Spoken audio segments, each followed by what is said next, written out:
الرحیم. محترمو او معززو مکرمو ورونو، یو ډیر خوږ شی، یو ډیر د ګټې شی چې د انسان په زړه کې اطمینان پیدا کوي، انسان ته ښه ژوند وربخشي، انسان ته په عباداتو کې ترقی ورکوي، انسانانو ته په ژوند کې د دنیا په اسبابو کې ترقی ورکوي، د انسان عزت ډیروي، انسان ته خوشحالي راولي، د انسان سره د انسان لپاره د مشکلاتو په وخت کې لار پیدا کوي او انسان ته د ژوند په هر ډګر کې کامیابی راوړي. هغه د الله جل شانه سپیڅلي او مبارک نومونه دي. په دغه نومونو کې الله جل شانه حکمت ایښی دی چې د خپلو بندگانو لپاره یې ښودلی دي او بندگانو ته یې حکم کړی دی او فرمایي ولله الاسماء الحسنى فادعوه بها. خاص الله جل شانه لره سپیڅلي سپیڅلي پاک نومونه دي. تاسې هم دغه خپل رب ته، خپل الله ته په دغه نومونو باندې आवाज وکړي. نو که څوک دغه نومونه زده کړي، په خاصیتو یې خبر سي، په معناو یې خبر سي او خپل رب جل شانه ته په مینه محبت باندې आवाज کوي، الله جل شانه به په پوره محبت باندې د ده د आवाज اجابت کوي. الله جل شانه تر مور او پلار په سلهاو زرهاو میلیونهاو وارو مهربانه دی. کله چې یو بچی خپل پلار یا مور ته په یو ښه د ادب په نوم باندې आवाज وکړي چې پلار جان، مور جانې، پلار او مور په څومره مینه باندې جواب ورکړي. څه وایه بچی؟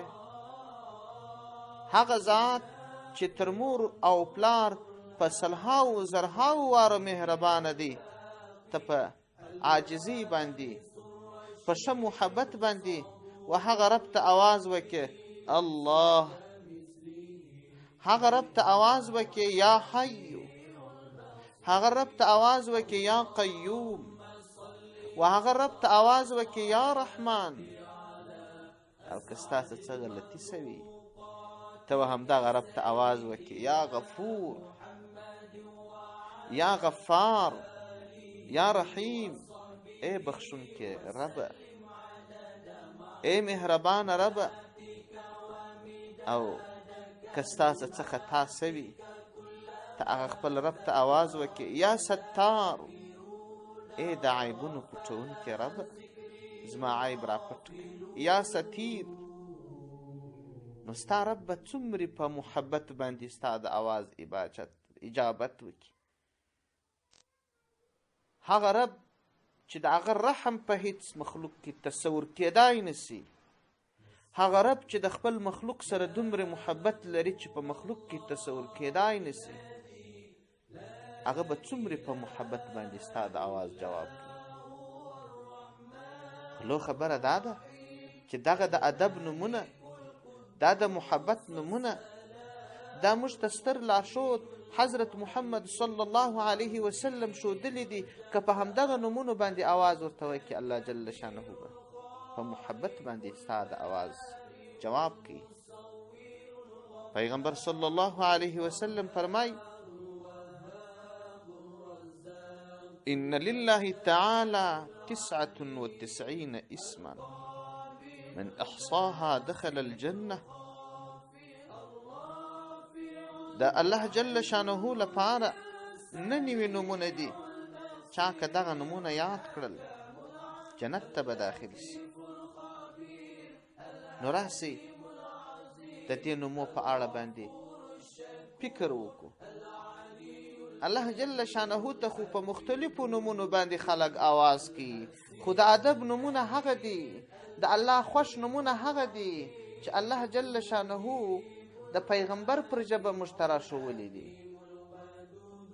تاسو لیدلي چې کله یو څوک چاته آواز وکړي په هغه نامه چې د ده ډېر خوښ وي هغه په ښه ورین تندي په ښه محبت جواب ورکوي. نو الله جل شانه ته دغه نومونه خوښ دي چې ما او تا ته یې د پیغمبر پر ژبه راښولي دي. راسئ دغه نومونه یو په یوه زده کړو، خاصیتونه یې زده کړو، هغه ګټې چې په تاریخ کې بزرګانو، مشرانو، اولیاء الله په دغه نومونو کې درک کړي دي هغه ګټې به راواخلو، استفاده به ځینې وکړو. کم خلک چې دنیا والا دي تر نن تاریخه باندې کوشش کوي د الله په هغه مخلوقاتو کې چې هغه جسمي دي لکه ډبرې، نوف، بوټي، پر دې تحقیقات کوي. د هر بوټي دپاره په سلهاو خاصیتونه را ایستلي دي په لیکلي شکل. ما او تا ته پرې ایښي دي په بازارو کې خرڅېږي. د چا چې ژوند الله ته وقف دی، الله والا خلک دي، آخرت والا خلک دي، هغو بیا ډېر تحقیقات پر دې خبره کړي دي چې د الله هر نوم څومره خاصیتونه لري. په یو بوټي کې الله دومره خاصیات پیدا کړي دي چې د خورا ډېرو ناروغیو علاج وي. الله سپېڅلی نوم په دې کې به څنګه خاصیات نه وي پراته. دا خاصیتونه یې ما او تا ته ښودلي دي. هغه خاصیات به هم زده کړو چې څنګه استفاده ځینې کېږي، په څه طریقه باندې الله جل شانه ته آواز کېږي هغه به هم زده کړو. او بله خبره لا دا چې نوم زده کول دا د معرفت هغه اولین شی دی. که څوک آخرت غواړي، که څوک دین غواړي، که څوک عبادات غواړي، دا ټول موقف پر دې دي چې ته به الله یو پیژنې، موجود به یې پیژنې. او د الله پیژندن اولینه خبره خو دا ده چې ته ور د الله مبارک نوم دې زده دی، دا نور نومونه هم زده که چې ستا سره د الله په پیژندنه کې ډېر کومک وکړي. نو انشاءالله د الله جل شانه دغه مبارک نومونه به زده کړو، تلفظ به هم صحیح زده کړو، او په قرآن کې چې یاد سوی دی په کم ځای کې هغه به هم وپېژنو، کم خاصیت یا ګټه چې ده پر هغه به هم وغږېږو.